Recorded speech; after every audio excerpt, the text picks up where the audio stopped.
உறவுகள் அனைவருக்கும் அன்பான வணக்கங்கள். விஜய் வந்துட்டு ஆஃபீஸ்க்கு போய் ரொம்ப நாள் ஆச்சு அப்படிங்கிறனால, தாத்தாவுமே, "அப்பா சேலரி டேட் வந்துருச்சு. அவங்களுக்கெல்லாம் வந்துட்டு நீ செக்ல சைன் பண்ணணும்லப்பா. இத்தனை நாள் தான் நீ இல்ல. நான் பண்ணி குடுத்தேன் போன மாசம்லாம். இந்த மாசம் தான் நீ வந்துட்டீல. அதனால நீயும் காவேரியும் ஆஃபீஸ்க்கு போயிட்டு அங்க எல்லாத்தையும் பார்த்துக்கோப்பா" அப்படின்னு சொல்லும்போது, "ஓகே தாத்தா, நான் நாளைக்கு மார்னிங் கிளம்புறேன்" அப்படின்னு சொல்லிட்டு விஜய் சொல்றாரு. உடனே பாட்டி இருந்துட்டு, "எங்கடா நாளைக்காவது நீ கிளம்புவியா?" அப்படின்னு கேட்குறாங்க. "என்ன பாட்டி இப்படி கேட்டீங்க?" அப்படின்னு சொல்லும்போது, "பின்ன என்ன இந்த பிரச்சனையவே தூக்கி நீ தலையில வச்சிட்டு இருக்க. பத்தாததுக்கு இந்த குடும்பத்தை வேற இங்க வந்து உட்கார வச்சிட்டு இருக்க. இதெல்லாம் பார்த்துட்டு இருக்கும்போது நீ எங்க ஆஃபீஸ்க்கு போக போற அப்படிங்கிறாங்க. அப்படிலாம் இல்லை பாட்டி, எல்லா பொறுப்பும் எனக்கு இருக்குங்கிறது எனக்கு தெரியும்ல. அதனால நாளை காலையில கண்டிப்பா நானும் காவேரியும் கிளம்புறோம் அப்படின்னு சொல்லும்போது, உடனே ராதா சித்தி இருந்துட்டு, அவளை எதுக்காகடா ஆஃபீஸ்க்கு கூட்டு போற? அவ கொஞ்சம் ரெஸ்ட் எடுக்கட்டும்டா. இந்த டைம்ல அவ ரெஸ்ட் எடுத்தாதான் குழந்தை பிறந்ததுக்கு அப்புறம்லாம் அவளால ரெஸ்டே எடுக்க முடியாது அப்படின்னு சொல்றாங்க. நீங்க சொல்றதும் ஓகே தான். இருந்தாலும் ஃபர்ஸ்ட் டே நாளைக்கு போறேன்ல, என் கூட வந்துட்டு வந்துடட்டும் பாட்டி அப்படின்னு சொல்லிட்டு சித்திக்கிட்டையும் பாட்டிக்கிட்டையும் சொல்லிடுறாங்க. சரிண்ணா, மறுநாள் காலையில் அவங்க ஆஃபீஸ்க்கும் கிளம்பும்போது சித்தியும் பாட்டியும் வந்துட்டு தேவையான அளவு எல்லாமே பேக்கில் வந்துட்டு காவேரி அந்தந்த டைமுக்கு குடிக்கிறதுக்கு ஜூஸு, அப்புறம் டேப்லெட்லாம் எடுத்துக்கிட்டியா அப்படின்னு கேட்டு அதெல்லாம் வாட்டர் பாட்டில் அதெல்லாம் வச்சு கொடுக்குறாங்க. ஸோ விஜய் இருந்துட்டு, "எதுக்கு பாட்டி இதெல்லாம்? நான் வேணும்னா அங்கே ஐயப்பன் கிட்ட சொன்னால் அவர் வாங்கிட்டு வந்து தரப்போறாரு. எதுக்கு இதெல்லாம்?" அப்படின்னு சொல்லும்போது, கடையிலலாம் அந்த அளவுக்கு இருக்குமான்னு தெரியலடா. கடையில் வாங்கி சாப்பிட்டா அந்த அளவுக்கு ஹெல்த்தியாகவும் இருக்காது. எதுக்கு வீட்டில் இவ்வளோ இருக்கும்போது எதுக்காக நீங்கள் கடையில் வாங்கி சாப்பிட்றீங்க? அதுதான் நாங்கள் காலையிலே எல்லாம் செஞ்சு வச்சிட்டோம். இதை எடுத்துகிட்டு கிளம்புங்க அப்படின்னு சொல்கிறாங்க. சரின்னு சொல்லிட்டு இதை எடுத்துகிட்டு கிளம்பும்போது சாரதாம்மா, கங்கா எல்லாரும் நின்றுட்டு இருக்காங்க. அவங்க கிட்ட போயிட்டு, "சரிங்க தா, பார்த்துக்கோங்க. நானும் காவேரியும் ஆஃபீஸ் வரைக்கும் போயிட்டு வந்துடுறோம்" அப்படிங்கிறாங்க.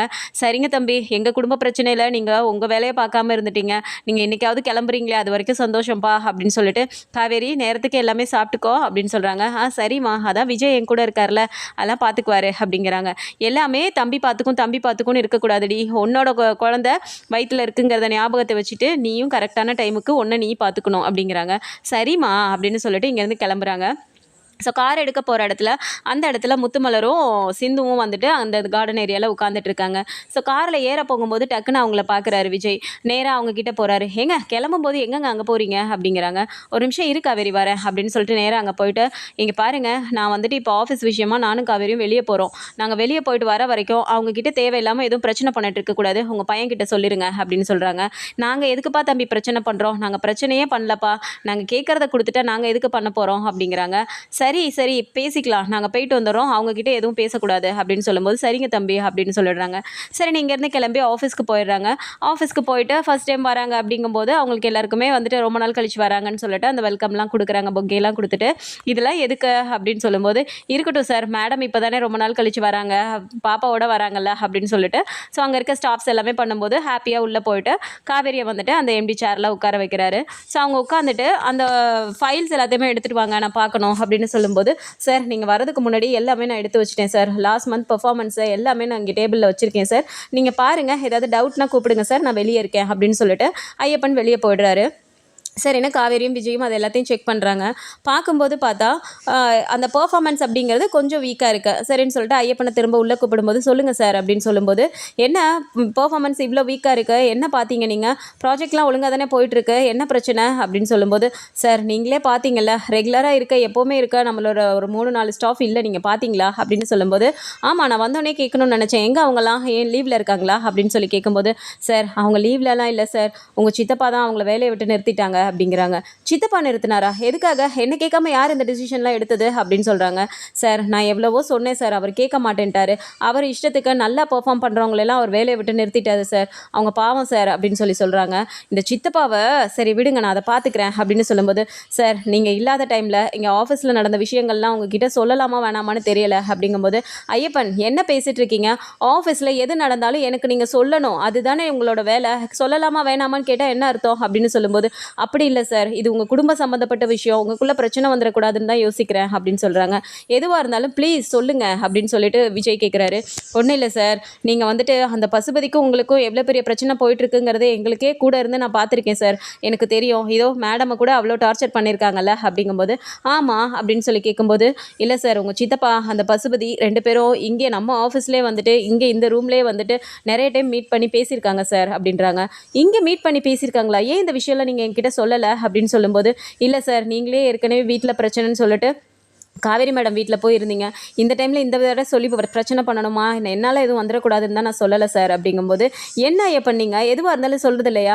சரி லாஸ்ட்டாக அவங்க எப்போ மீட் பண்ணாங்க அப்படின்னு சொல்லும்போது, சார் ஒரு 4 டேஸ் முன்னாடி கூட இங்கே 2 பேரும் மீட் பண்ணி பேசினாங்க சார் அப்படிங்கும்போது, 4 டேஸ் முன்னாடியா? என்ன பண்ணீங்க அப்படின்னு சொல்லிட்டு அவர் கத்துறாரு. உடனே காவேரி டக்குன்னு எழுந்து, ஏங்க விடுங்க, ஏன் அவர்கிட்ட டென்ஷன் ஆகுறீங்க அப்படிங்கும்போது, பின்ன என்ன காவேரி, 4 நாளைக்கு முன்னாடி கூட அவங்க உட்காந்து பேசியிருக்காங்க. இந்த விஷயம்லாம் நமக்கு தெரிய வேணாமா? அவர் எப்போ வந்தார்? சித்தப்பா எப்போ இங்கே வந்தார் அப்படின்னு சொல்லி கேட்குறாங்க. சார் 4 நாள் முன்னாடி காலையிலே அவர் இங்கே வந்துட்டார் சார். அவர் வந்து ஒரு 1/4 மணி நேரத்திலேயே வந்துட்டு பசுபதி இங்கே வந்துட்டார் சார் அப்படின்னு சொல்கிறாங்க. எவ்வளோ நேரம் இங்கே பேசிகிட்டு இருந்தாங்க அப்படிங்கும்போது, சார் ஒரு 1 ஹவர் பக்கம் பேசிகிட்டு இருந்தாங்க சார். அதுக்கப்புறம் அவர் கிளம்பி போயிட்டார். அவர் போனதுக்கப்புறமா இவரும் கொஞ்சம் நேரத்தில் கிளம்பி போயிட்டார் சார். மற்றபடி ஆஃபீஸில் என்ன நடக்குது ஏது அப்படிலாம் வந்து அவங்க எதுவும் பார்க்கல சார். ஜஸ்ட் உட்காந்து அவங்க பேசுகிறதுக்காகவே இங்கே வந்த மாதிரி இருந்துச்சு சார் அப்படின்னு சொல்லிட்டு ஐயப்பன் சொல்கிறாரு. இதை கேட்கும்போது அவருக்கு ரொம்ப கோவம் வருது. சரி நம்ம வீட்டில் போய் பேசிக்கலாம் அப்படின்னு சொல்லிட்டு அந்த ஆஃபீஸ் ஒர்க்கை முடிச்சுட்டு வீட்டுக்கு வராங்க. வீட்டுக்கு வரும்போதுமே செம்ம கடுப்போட வராங்க. எங்க ப்ளீஸ் போன உடனே ஏதாவது பிரச்சனை பண்ணாதீங்க அப்படிங்கிறாங்க. நீ விடு காவேரி, நான் பார்த்துக்கிறேன். இந்த சித்தப்பாவை என்ன பண்ணுறதுனே தெரியல. ஆஃபீஸில் ஏதாவது பண்ணி வச்சிருக்காருன்னா சரி ஓகே அப்படின்னு சொல்லி பார்த்தா, கடைசியில் பசுபதியை இங்கேயே வரவழைச்சு பேசுறதுக்கு, அப்போது என் ஆஃபீஸ் என்ன அவருக்கு வந்து மீட்டிங் ஸ்பாட்டா அப்படின்னு சொல்லிட்டு, யாரு கேட்டு இவர் இப்படிலாம் பண்ணிட்டு இருக்காரு அப்படின்னு சொல்லிட்டு அவர் டென்ஷனோடய வீட்டுக்கு வராரு. வீட்டுக்கு வந்தோடனே பயங்கரமாக கத்துறாரு. சித்தப்பா எங்கே அப்படின்னு சொல்லும்போது எல்லாருமே ஓடி வந்துடுறாங்க. ராதா சித்தி இருந்துட்டு, எதுக்குடா வந்ததும் வராததுமா இப்படி சித்தப்பாவை கேட்டுட்டு இருக்க அப்படின்னு சொல்லும்போது, தாத்தா உடனே வந்துட்டு, என்னப்பா ஆஃபீஸில் ஏதாவது கணக்கு எதுவும் குறையுதா என்ன, எதுக்காக இப்படி கத்திட்டு இருக்க அப்படின்னு சொல்கிறாங்க. தாத்தா இது விஷயமே வேறு, அவர் எங்கே அப்படின்னு சொல்லும்போது, இது ரூமில் தான் இருக்காருடா, கூப்பிடுறேன் அப்படின்னு சொல்லிட்டு போயிட்டு ராதா சித்தி அவரை கூட்டிகிட்டு வராங்க. என்னம்மா வந்தது வராதுமா எதுக்கு இப்படி கத்திட்டு இருக்கான் அப்படின்னு சொல்லிட்டு அவர் அங்கேருந்து வராரு. என்னப்பா ஆஃபீஸ்க்கு போயிட்டு வந்தோமா, ஜூஸ் ஏதாவது குடிச்சோமா, ரெஃப்ரெஷ் ஆனோமான்னு இல்லாமல் ஏன்ப்பா வந்தோடனே என்ன கத்திட்டு இருக்க அப்படிங்கிறாங்க. எங்களை நாங்கள் பார்த்துக்கிறதுக்கு எங்களுக்கு தெரியும், நீங்கள் என்ன வேலை பார்த்துருக்கீங்க அப்படின்னு சொல்லும்போது, என்ன ஆஃபீஸில் ஒரு 2 பேரை நான் வந்துட்டு டிஸ்மிஸ் பண்ணேன், அந்த விஷயத்தை பற்றி கேட்குறியா அப்படின்னு சொல்லும்போது, ஆஃபீஸில் பண்ணது ஆஃபீஸ் விஷயம், அதை கூட நான் ஓரளவு டாலரேட் பண்ணிக்குவேன், ஆனால் நீங்கள் என்ன மாதிரி வேலை பார்த்துருக்கீங்க அப்படின்னு சொல்லும்போது, உடனே தாத்தா இருந்துட்டு, ஏன்பா விஜய் அவர் என்னப்பா பண்ணார் அப்படின்னு சொல்லும்போது, தாத்தா யார் ஆவாதுன்னு சொல்லிட்டு யாருனால பிரச்சனை வந்துருமோன்னு சொல்லிட்டு பாட்டி இதோ பயந்துட்டு நிற்கிறாங்கல்ல, அவங்க எதனால பயந்துட்டு இருக்காங்களோ அந்த விஷயத்தை இவரே பண்ணிட்டு வந்து நிற்கிறார் தாத்தா அப்படிங்கிறாங்க. என்னடா ஆச்சு விஜய் அப்படின்னு பாட்டி கேட்குறாங்க. அந்த பசுபதி கூட மீட்டிங் ஸ்பாட்டாக யூஸ் பண்ணியிருக்காரு நம்ம ஆஃபீஸை. அவரும் 2 பேரும் மீட் பண்ணி பேசிக்கிறதே ஆஃபீஸில் தான். எத்தனை வாட்டி அவங்க மீட் பண்ணி பேசியிருக்காங்க தெரியுமா அப்படின்னு சொல்லி கேட்குறாங்க. உடனே அவர் வந்து அப்படியே திமிராவும் பார்க்குறாரு, அதே டைம் நம்ம மாட்டிக்கிட்டோமேங்கிற அந்த பயத்தையும் வெளியே காட்டாமல் அப்படியே மெயின்டைன் பண்ணுறாரு.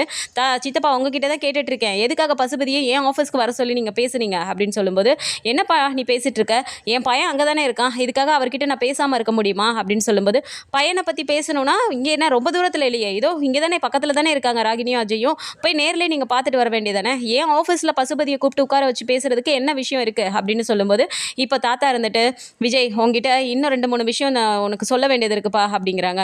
என்ன விஷயம் தாத்தா அப்படின்னு சொல்லும்போது, இதோ இங்கே நிற்கிறாரு உன் சித்தப்பா, இவர் இன்னும் திருந்தலப்பா அப்படின்னு சொல்லிட்டு நேராகவே ஓப்பனாக சொல்லிடுறாரு. உடனே ராதா சித்தி இருந்துட்டு, அப்பா என்னப்பா சொல்லிட்டு இருக்கீங்க, ஏன்பா இப்படி அவங்ககிட்டயே போய் இப்படி சொல்கிறீங்க அப்படிங்கும்போது, சித்தி ஒரு நிமிஷம் அமைதியாக இருங்க, தாத்தா நீங்கள் சொல்லுங்கள் அப்படின்னு சொல்லும்போது, இல்லைப்பா நீ எப்போல்லாம் வீட்டை விட்டு கிளம்பி போறியோ நானே நிறைய வாட்டி வாட்ச் பண்ணியிருக்கேப்பா, இதோ இந்த வந்திருக்க ஃபேமிலிக்கும் இவருக்கும் ஏதோ ஒரு தொடர்பு இருக்குப்பா, இவங்க நீ வெளியில் போனதுக்கப்புறமா வீட்டில் யாரும் இல்லைன்னு தெரிஞ்சா இவங்க போய்ட்டு தனியாக மீட் பண்ணி பேசுகிறாங்கப்பா, அதை நானுமே 2-3 வாட்டி பார்த்துருக்கேன் அப்படின்னு சொல்லும்போது, முத்துமலர் இருந்துட்டு, ஐயா என்னங்க ஐயா இப்படி சொல்கிறீங்க, நாங்கள் எதுக்காக அவர்கிட்ட பேச போகிறோம் அப்படின்னு சொல்கிறாங்க. உடனே விஜய் இருந்துட்டு, இங்கே பாருங்கள் எங்கள் தாத்தா வந்துட்டு என்கிட்ட அதுவும் முக்கியமாக பொய் சொல்ல மாட்டார், என் தாத்தாக்கு இந்த விஷயத்தில் பொய் சொல்லணும்னு என்ன இருக்குது, பேசாமல் அமைதியாக நில்லுங்க அப்படின்னு சொல்லிட்டு நீங்கள் சொல்லுங்கள் தாத்தா அப்படின்றாங்க. ஆமாப்பா விஜய் நீ கிளம்பி போனோன்னே இவர் வந்துட்டு அங்கிட்டு வெளியே போய் நின்றுப்பார், இவங்க எல்லாருமே போயிட்டு யாருமே இல்லைங்கிற டைமில் தான் போய் அவங்க பேசுகிறாங்கப்பா, ஒன்று மொத்தமாக எல்லாருமே நின்று பேசுகிறாங்க, இல்லைனா அந்த கிருஷ்ணா இருக்கான்ல அந்த பையன் கூட போய் இவர் ஏதோ தனியாக பேசுகிறாருப்பா, எனக்கு என்னமோ சந்தேகமாக இருக்குது அப்படின்னு சொல்லும்போது, இப்போ விஜய் சொல்கிறாரு, இப்போ எனக்கு பாயிண்ட் புரியுது தாத்தா அப்படின்னு சொல்லும்போது, என்னப்பா விஜய் அப்படிங்கும்போது, அப்போது இவர் வந்து பசுபதி கூட 4 நாள் முன்னாடி கூட நம்ம ஆஃபீஸ்க்கு வர சொல்லி அவர் உட்காந்து பேசியிருக்காரு, அப்போது இங்கே பசுபதி கூடயும் பேசியிருக்காரு, இங்கே வந்து இந்த ஃபேமிலி கூடயும் பேசுகிறாரு அப்படிங்கும்போது எனக்கு கொஞ்சம் நெஞ்சம் இருந்த சந்தேகமும் இப்போ எனக்கு கிளியர் ஆயிடுச்சு அப்படின்னு சொல்கிறாங்க. ஏங்க உங்களுக்கு வந்துட்டு பசுபதி தெரியும் தானே அப்படின்னு சொல்லிட்டு கேட்குறாரு. தெரியும் தம்பி, ஒரு 2-3 வாட்டி ஃபோனில் பேசியிருக்கேன் அப்படிங்கும்போது, பசுபதி நீங்கள் பார்த்துருக்கீங்களா அப்படின்னு சொல்லி கேட்குறாங்க. இல்லைப்பா அவரை நான் நேர்லலாம் பார்த்ததில்ல அப்படின்னு சொல்லிட்டு இவங்க அப்படியே ஒரு மாதிரி மழுப்பி பேசுகிறாங்க. அது எப்படிங்க பசுபதியை வந்து நேர்லேயே பார்த்ததில்லன்னு சொல்கிறீங்க, ஆனால் கரெக்டாக நாங்கள் எங்கே போனாலும் எங்களை தேடி கரெக்டாக வந்துடுறீங்க அப்படின்னு சொல்லி கேட்குறாங்க. இதுக்கும் அவருக்கும் என்னப்பா சம்மந்தம் அப்படிங்கிறாங்க. அதெல்லாம் சரி, நாங்கள் எங்கே இருக்கோம், சென்னையில் எங்கே இருக்கோன்னே உங்களுக்கு தெரியாது தானே, அப்படி இருக்கும்போது எப்படி கரெக்டாக அங்கே அத்தை வீட்டு அட்ரஸை கண்டுபிடிச்சு போனீங்க, அதுக்கப்புறம் நான் அவங்கள கூட்டிகிட்டு இங்கே வரதுக்கு முன்னாடியே எங்கள் வீட்டில் வந்து உட்காந்துருக்கீங்க. உங்களுக்கு யார் இந்த அட்ரஸ்லாம் கொடுத்தது அப்படின்னு சொல்லி கேட்கும்போது, இல்லைப்பா பசுபதியெல்லாம் ஒன்றும் கொடுக்கலப்பா, நாங்களாக கேட்டு விசாரிச்சு தான் வந்தோம் அப்படின்னு சொல்கிறாங்க. அதுதான். யார்கிட்டயாவது கேட்டு விசாரிக்கிறீங்கன்னா, உங்களுக்கு அந்த விஷயம் தெரிஞ்சிருக்கணும்ல. அப்ப தெரிஞ்ச ஒருத்தர் தானே உங்களுக்கு இந்த இன்ஃபர்மேஷன்லாம் சொல்றாங்க. அதுதான் யாருன்னு எனக்கு இப்ப உடனே தெரிஞ்சாகணும் அப்படின்னு சொல்லி சொல்றாங்க. உடனே கிருஷ்ணா இருந்துட்டு, "ஏங்க எங்களோட விஷயத்துக்காக நாங்க என்ன வேணா பண்ணுவோம். எங்களுக்கு ஒரு விஷயம் தேவைன்னு சொல்லிட்டு தான் உங்ககிட்ட வந்து நிக்கிறோம். அதுக்காக யாரு சொன்னாங்க, என்னன்னு எங்களுக்கு உதவி செஞ்சவங்களெல்லாம் அவங்க கிட்ட காட்டி குடுக்க சொல்றீங்களா?" அப்படிங்கிறாங்க. "நீங்க காட்டிலாம் குடுக்க வேண்டாம். இதோ நிக்கிறாரு. இவர் தானே உங்களுக்கு எல்லா விஷயமும் சொன்னாரு. இங்க வந்துருங்க. இந்த டைம்ல அவன் இங்க இருப்பான். இங்க போய் இப்படி பிரச்சனை பண்ணுங்கன்னு எல்லாமே இவர் தானே உங்களுக்கு சொல்லிக் குடுத்தாரு." அப்படின்னு சொல்லி கேட்குறாங்க. உடனே அன்பு வந்துட்டு, "என்னப்பா விஜய், சம்மந்தமே இல்லாமல் என்ன கோத்து விடலான்னு பார்க்குறியா? சந்தானத்தோட 2வது குடும்பம் அவங்கன்னு சொல்லி வந்து உட்காந்துருக்காங்கன்னா, அதை வந்து உன்னால் டீல் பண்ண முடியல. இப்போ சம்மந்தமே இல்லாமல் என்ன கோத்து விடலான்னு பார்க்குறியா?" அப்படின்னு சொல்கிறாங்க. "சரி, நான் கோத்து விடல. அப்போ நான் கிளம்பி போனதுக்கப்புறம் இவங்க கிட்ட உங்களுக்கு என்ன பேச்சு வேண்டி கிடக்கு? என்ன போய் பேசிட்டு இருப்பீங்க?" அப்படின்னு சொல்லி கேட்குறாங்க. "நான் தான் பேசவே இல்லைன்னு சொல்கிறேன்ல" அப்படின்னு சொல்லும்போது, இப்போ விஜய்க்கு கோவம் வந்துடுது. டக்குன்னு போய் சட்டையை பிடிச்சிடுறாரு. "என் தாத்தா பொய் சொல்ல மாட்டார். என்னை இது வரைக்கும் இத்தனை நாள் வளர்த்தவர் எனக்கு நல்லது மட்டும்தான் நினைப்பாரு. உங்களை மாதிரி நினச்சிங்களா அவரை? அவரே இத்தனை நாள் கழிச்சு இந்த விஷயத்த சொல்லலாமா வேணாமான்னு யோசிச்சு சொன்னேன்னு சொல்லிட்டு என்கிட்ட சொல்லிட்டு இருக்காரு. அப்போ தாத்தாவே எந்த அளவுக்கு இந்த விஷயத்துல ஹர்ட் ஆயிருந்தாருன்னா என்கிட்ட வந்து இந்த விஷயத்த சொல்லியிருப்பாரு. யார்கிட்ட கதை சொல்லிட்டு இருக்கீங்க அப்படின்னு சொல்லிட்டு சட்டையை பிடிச்சிடுறாரு. உடனே அன்புக்கு கோவம் வந்துடுது. கையை டக்குன்னு விஜயோட கையை தட்டி விட்டுட்டு, "என்ன விஜய், நானும் பார்த்துட்டே இருக்கேன், ரொம்ப தான் ஓவரா பண்ணிட்டு இருக்க. என் சட்டையிலே நீ கை வைப்பியா?" அப்படிங்கும்போது, "உனக்கு நான் மரியாதை கொடுத்து இங்கே நிற்க வச்சு பேசிட்டு இருக்கதே பெரிய விஷயம். மரியாதையாக உண்மையை சொல்லு" அப்படின்னு சொல்றாங்க. என்னத்த நான் உண்மையை சொல்லணும்? நடந்தது இதுதான். நீ பாட்டுக்கு மொத்த சொத்தையும் சேர்க்கணும்னு சொல்லிட்டு எல்லாத்தையும் வந்துட்டு உனக்கு உன் பொண்டாட்டிக்குனே பண்ணிட்டு இருப்ப. அப்போ நாங்க வாயில விரல வச்சுட்டு போவோமா அப்படின்னு சொல்லி கேட்குறாரு. "தாத்தா என்ன தாத்தா இவர் பேசிட்டு இருக்காரு?" அப்படின்னு சொல்லிட்டு தாத்தா கிட்ட கேட்குறாரு. "நீ ஒரு நிமிஷம் இருப்பா விஜய், நான் கேட்குறேன்" அப்படின்னு சொல்லிட்டு, "ஏங்க நீங்க இந்த வீட்டுக்கு வரும்போது என்னங்க சொன்னீங்க? நான் திருந்திட்டேன், எந்த பிரச்சனையும் நான் இனிமேல் பண்ண மாட்டேன், பசுபதியை பற்றி எனக்கு தெரிஞ்சிருச்சு, அவர் என் மண்டையை கழுவி கழுவி தான் என்னை நம்ப வச்சுட்டாரு, ஆனால் என்னையுமே ஏமாத்திட்டாரு, இப்போ நான் எல்லாத்தையும் புரிஞ்சுக்கிட்டேன், எனக்கு எங்கேயுமே வெளியில் இடம் இல்லை, வெளியில் சாப்பிட்டா எனக்கு வந்துட்டு வயிறு ஒத்துக்கல, இவ்வளோ கதையெல்லாம் சொல்லிட்டு தானே நீங்கள் இந்த வீட்டுக்குள்ளே வந்தீங்க, அவனும் பாவம் பார்த்து தானே சரின்னு உங்களை இந்த வீட்டில் இருக்க வச்சான், அவனோட போதாத நேரம் வீட்டில் இந்த மாதிரி பிரச்சனை நடந்துச்சுன்னு சொல்லிட்டு அவன் காவேரி வீட்டுக்கே கிளம்பி போயிட்டான், இதை நீங்கள் உங்களுக்கு சாதகமாக யூஸ் பண்ணிவிட்டு இங்கேயே தங்கிக்கிட்டீங்க, பத்தாததுக்கு ஆஃபீஸ்க்கும் போகிறேன்னு சொல்லி கிளம்பி போனீங்க, ஆனால் போயிட்டு இந்த மாதிரி வேலையெல்லாம் நீங்கள் பார்ப்பீங்களா, அதெல்லாம் சரி, இந்த குடும்பத்தை எதுக்காக இப்போ இங்கே வரவழைச்சிருக்கீங்க அப்படின்னு சொல்லும்போது உடனே அவருக்கு கோவம் வருது. வேகமாக அன்பு சொல்கிறாரு, "ஆமாம், அவன் பாட்டுக்கு அவன் பொண்டாட்டிக்கு சேர்க்கணும் அது இதுன்னு சொல்லிட்டு பார்த்துட்டு இருப்பான், நான் அப்படியே பார்த்துட்டே இருப்பேனா, எனக்குன்னு பிள்ளை இல்லையா, அஜய்க்குன்னு இந்த வீட்டில் இருந்து என்ன நீங்கள் செய்கிறீங்க அப்படின்னு சொல்லி கேட்குறாங்க. "என்ன பேசிட்டு இருக்கீங்க அந்த மாப்பிள்ள நீங்க, இது வந்து ஃபுல் அண்ட் ஃபுல் எல்லாமே விஜயோடது, அவன் எதுக்காக அஜய்க்கு செய்யணும், வேணும்னா உங்களோடது இருக்குன்னா அது அஜய்க்கு வரும், இவனோடது அஜய்க்கு கொடுக்கணும்னு என்னங்க இருக்குது அப்படின்னு சொல்லிட்டு கேட்குறாங்க. எப்படி பேசுகிறீங்க பாருங்க, குழந்தையிலேருந்து அவன் வளர்க்குறதுக்கு நாங்கள் வேணும், அவனுக்கு எல்லாம் செய்கிறதுக்கு நாங்கள் வேணும், ஆனால் சொத்துன்னு வரும்போது என் புள்ள வேற அவன் புள்ள வேறன்னு தானே நீங்கள் பேசுகிறீங்க அப்படிங்கிறாங்க. இங்கே பாருங்க, சொத்தை பற்றி பேசுகிறதுக்கு இப்போ நேரமே இல்லை, அதெல்லாம் நம்ம குடும்ப சம்மந்தப்பட்ட விஷயம், அதை எதுக்கு இப்போ பேசிகிட்டு இருக்கீங்க அப்படின்னு பாட்டி கேட்குறாங்க. பேச வேண்டிய கட்டாயம் இருக்குது, அதனால தான் நான் பேசிகிட்டு இருக்கேன். இதோ உங்கள் பேரன் வந்துட்டு வேகமாக அவங்க வீடை வந்து விற்கிறாங்க அப்படின்னா யாருக்காவது விற்றுட்டு போட்டோம், அதை வந்து கோடிக்கணக்கில் அந்த வீடு தேரும், அதை வந்து அப்படியே இவர் காவேரி பேருக்கு மாற்றி எழுதுவாராம், இதை அவங்களுக்கு கொடுப்பாங்களாம், இந்த வீடு அப்படியே அவங்களுக்கு இருக்குமா, இதெல்லாம் யார் பார்த்துட்டு உட்காந்துருக்குது, அப்போது என் பையனுக்குன்னு என்ன இருக்குது, மேலும் மேலும் நீங்கள் ஆஃபீஸ்லேருந்து வர்றது அது இதுன்னு சேர்த்து போட்டு எல்லாமே நீங்கள் வந்து உங்களுக்குன்னே சொத்து சேர்த்துட்டு இருந்தீங்கன்னா நான் என்ன பண்ணட்டும், அதுக்காக தான் எனக்கு வந்து இந்த காவேரிக்கு வீடு பேர் மாறுறது எனக்கு பிடிக்கல, காவேரி பேரில் எதுவும் இருக்கக்கூடாதுன்னு நான் நினச்சேன், அதனால தான் இவங்களை நான் வரவழைச்சேன் அப்படின்னு சொல்லி சொல்கிறாரு. இந்த இடத்துல அப்படியே விஜய்க்கு வந்து என்ன பண்ணுறதுன்னு தெரியல, பயங்கர கோவம் வருது, அப்படியே டக்குன்னு போயிட்டு செவத்தெல்லாம் குத்துறாரு. டக்குன்னு காவேரி போயிட்டு, "ஏனுங்க ஏங்க இப்படி பண்ணிட்டு இருக்கீங்க, விடுங்க, அவர் தான் இப்படி பண்ணுறாருன்னு தெரிஞ்ச விஷயம் தானே, எதுக்கு நீங்கள் டென்ஷன் ஆகுறீங்க" அப்படிங்கிறாங்க. "காவேரி நீ தயவு செஞ்சு உள்ளே வராத, நீ போய் ஓரமாக உட்காரு" அப்படின்றாங்க. உடனே சாரதா அம்மா வந்துட்டு, "நீங்கிட்டு வாடி, மாப்பிள்ள தான் பேசிட்டு இருக்காருல, நீங்கிட்டு வா" அப்படின்னு சொல்லி கூப்பிட்டு நிப்பாட்டிடுறாங்க. இப்போ இந்த இடத்துல இந்த மாதிரி இவர் தான் வரவழைச்சிருக்காருன்னு தெரியும் போது இவங்க வந்து இன்னும் உண்மையான ஃபேமிலின்னு தான் நம்பிட்டு இருக்காங்க, இந்த டைமில் இவங்களை வரவழைச்சு பிரச்சனை பண்ணிட்டு இருக்காங்க அப்படிங்கிற மாதிரி தான் நம்பிட்டு இருக்காங்களே தவிர வந்திருக்கவங்க வந்துட்டு இன்னும் ஃபேக் ஃபேமிலி தான் அப்படிங்கிறது இன்னும் யாருக்குமே தெரிய வரல. ஸோ அந்த விஷயத்தையும் விஜய் சீக்கிரமாகவே கண்டுபிடிப்பாரு. ஸோ விஜய் வந்து அன்பு கிட்ட போயிட்டு, "காவேரி மேலே அவளுக்கு உன் மேலே உனக்கு என்ன அவ்வளோ கடுப்பு அப்படின்னு சொல்லி கேட்குறாரு.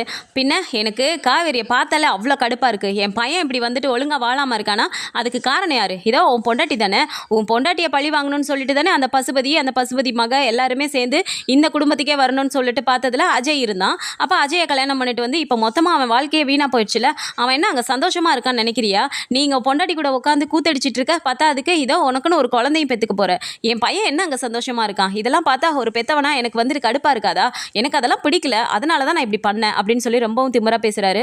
உடனே டக்குன்னு பாட்டியை பார்க்குறாரு. பார்த்தீங்களா பாட்டி, நீங்கள் என்னென்ன பேசுனீங்க, அந்த குடும்பம் இப்படி, அந்த குடும்பத்தால் தான் எனக்கு பிரச்சனை வருதுன்னு சொல்லிட்டு எவ்வளோ பேசுனீங்க. இதோ இப்போ பார்த்தீங்களா, நம்ம வீட்டில் இருக்க ஒருத்தரே வந்துட்டு இவ்வளோ பெரிய வேலையை பார்த்துருக்காரு. பத்தாததுக்கு இந்த குடும்பத்தை இழுத்துட்டு வந்து விட்டு சாரதாத்தைக்கு இவ்வளோ மன உளைச்சலை கொடுத்துருக்காரு. இந்த டைமில் காவேரி ப்ரெக்னெண்ட்டாக இருக்க டைமில் எதுவும் நடக்க வேணாம்னு சொல்லி தானே நான் பார்த்து பார்த்து பண்ணிட்டு இருக்கேன். இந்த நேரத்தில் இவர் இப்படி பண்ணியிருக்காரு, என்ன பண்ணலாம் நீங்களே சொல்லுங்கள். நான் ஏதாவது பண்ணாதானே நான் பண்ணிட்டேன்னு சொல்லுவீங்க.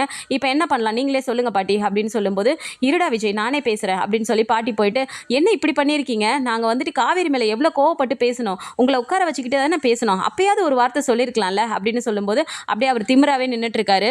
உடனே சித்திக்கிட்ட போய் சொல்கிறாரு, நீங்களே சொல்லுங்கள் சித்தி, இப்போ நான் என்ன பண்ணணும் இவரை அப்படின்னு சொல்லும்போது, என்னை மன்னிச்சிரு விஜய், நான் வந்துட்டு இவர் திருந்திட்டாருன்னு நம்பி தான் வீட்டுக்கு கூப்பிட்டேன், ஆனால் இப்படியெல்லாம் இவர் பண்ணுவாருன்னு நான் நினச்சி கூட பார்க்கலடா, என்னை மன்னிச்சிருடா அப்படிங்கிறாங்க. சித்தி உங்களுக்காக தான் பார்த்துட்டு இருக்கேன், நான் எதுவுமே பேச மாட்டேன், நீங்களே அவரை வெளியே போக சொல்லிடுங்க அப்படிங்கிறாங்க. உடனே அவங்க வந்து அப்படியே பார்த்துட்டு பக்கத்தில் போகும்போதே, நில்லு நில்லு, இப்போ எதுக்கு வர, உன் வாயால் நீ என்னை வெளியே போக சொல்லி நான் போகணும்னு சொல்லி தான் நீ வந்துட்டு இருக்கியா, அதெல்லாம் எனக்கே தெரியும் அப்படின்னு சொல்லிட்டு அவர் பாட்டுக்கு டக்குன்னு வெளியே போயிடுறாரு. இவர் புத்தியே இப்படி தான் அப்படிங்கிற மாதிரி பாட்டியும் ஒரு சைடு தலையில் அடிச்சுட்டு நிற்கிறாங்க. ஸோ இனிமேல் இந்த குடும்பத்தை எப்போ வெளியே அனுப்ப போகிறாரு அப்படிங்கிறத நம்ம பொறுத்திருந்து பார்க்கலாம். ஸோ இதை பற்றி நம்ம ஒரு அப்டேட்ஸ் தெரிஞ்சுக்கிறதுக்கு நம்மளோட சேனலையும் சப்ஸ்கிரைப் பண்ணிக்கோங்க. வீடியோ பிடிச்சிருக்கு அப்படின்னா சின்னதாக லைக் மட்டும் கொடுத்துருங்க. தேங்க்ஸ் ஃபார் வாட்சிங்.